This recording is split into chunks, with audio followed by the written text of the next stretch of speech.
Hey everyone, it's Canadian Edition here. We're looking at the Cruiser Tank AC Mark IV. This is a British premium tank, and we're just going to have a look at it and see, is it worth the gold? So this tank costs 2,980 Golden Eagles. I got mine for half price, so it's around, a little less than 1,500 Golden Eagles. This is a battle rating 5.0 tank with a very good gun, that 17-pounder British gun. It's got good sloped armor, high penetration solid shot rounds, good maneuverability, fast reverse speed, and a small profile. There's some of the things it's got going for it. I think I mentioned already, but I'm just going to confirm again. It's a 5.0 battle rating. So a little background to this tank.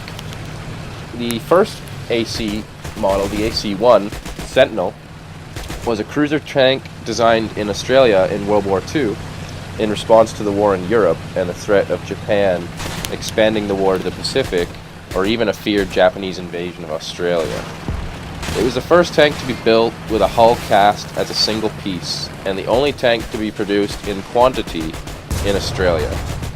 The few Sentinels that were built never saw action, as Australia's armoured divisions had been equipped by that time with British and American tanks. So this is the Mark IV version of those cruiser tanks. So this tank is by all means experimental. It never saw action or anything like that. But we're going to have a look at it today in War Thunder, and we're going to say, is it worth it? Well, first of all, if you like grinding the British line and you don't want to spend an arm and a leg on one of the British premium packs, such as the STRV pack, which will cost you about $40 Canadian, or the God forbid you want to spend your money on the Centurion AVRE pack, which will cost you about $63 Canadian. I think it might even be $80. I'm not sure. I'll have to confirm that. No, actually, I will confirm. It's $63 Canadian. So, what do we like about this tank? Well, it's got 4 crew members, 3 of them stuffed in the turret. So that'll be your commander, your loader, and your gunner. And we got one of them in the bottom of the hull there. That's the driver. You can see we do get artillery with this tank. We get access to 19 of those beautiful 17-pounder armor-piercing cap ballistic cap shells, and they do hit like a truck. Now, one thing I like about this tank is if you compare it to, right away, if you compare it to other British tanks around its battle ratings with a similar gun, such as the Comet or the Sherman Firefly, this tank has a really nice reverse speed compared to those tanks. And it's also got a really good forward speed. I'm pretty sure, I'm not 100% sure, but I think this has a couple of V8 Cadillac engines powering it. Could be wrong on that one. But I know the Sentinel Mark I, which was the first one the Australians developed, that was powered by Cadillac engines. 3 Cadillac V8 engines with 330 horsepower each. So I wonder if this one followed the same lines. Anyway, into the battle here. We're fighting a tank down the straight, as you can see. Kind of got ourselves in a bit of a pickle here, so we're held up in a bad position, but we do have our gun on the tank, and he's hidden around a corner, so I guess it's not as bad as it could be.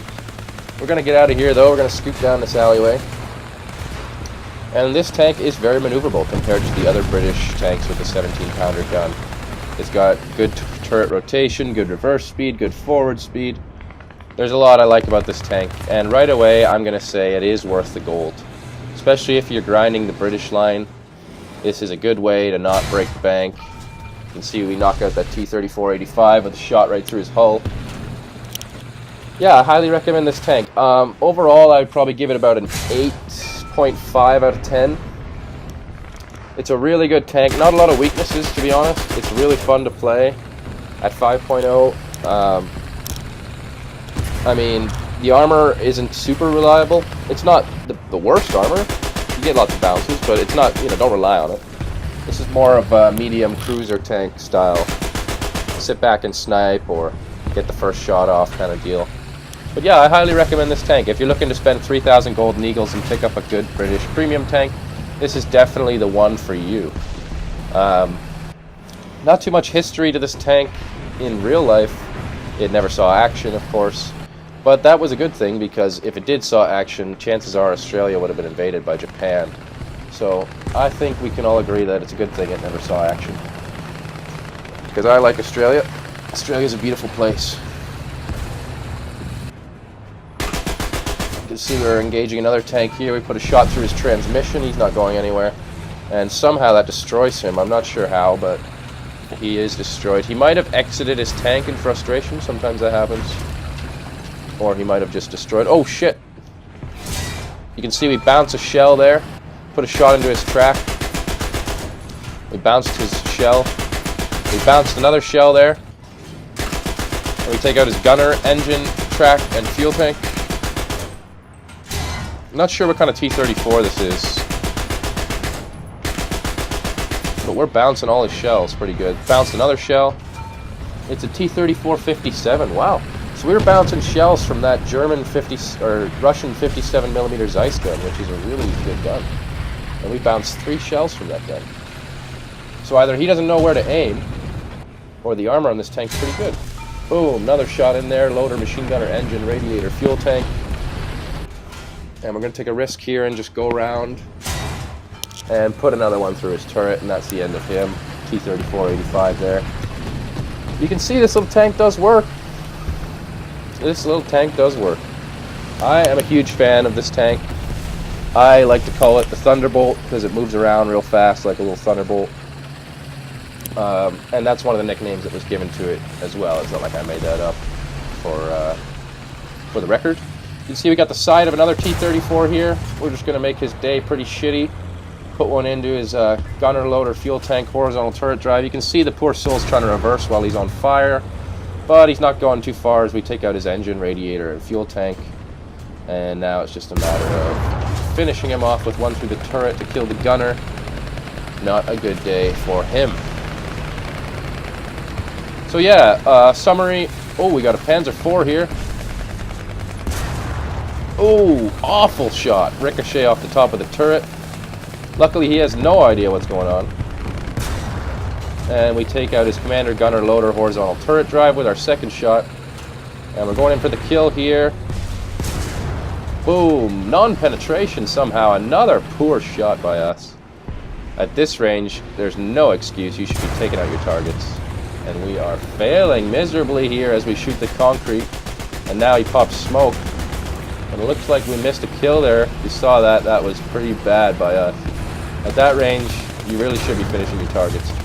Oh, but we got a hit into the milk truck here. Russian milk truck. Somebody's rushing us in a milk truck. We're taking fire from all over here. Oh, critical hit. We took out his driver.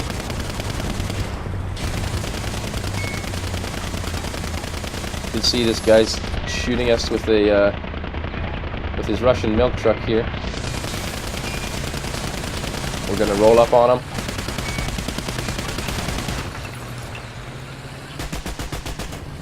And we finish him off with a machine gun. Get a shot from the right-hand side now. Try to use that reverse speed. Oh, it's not good enough. We're taken out by a T-34-85. Thanks for watching, guys.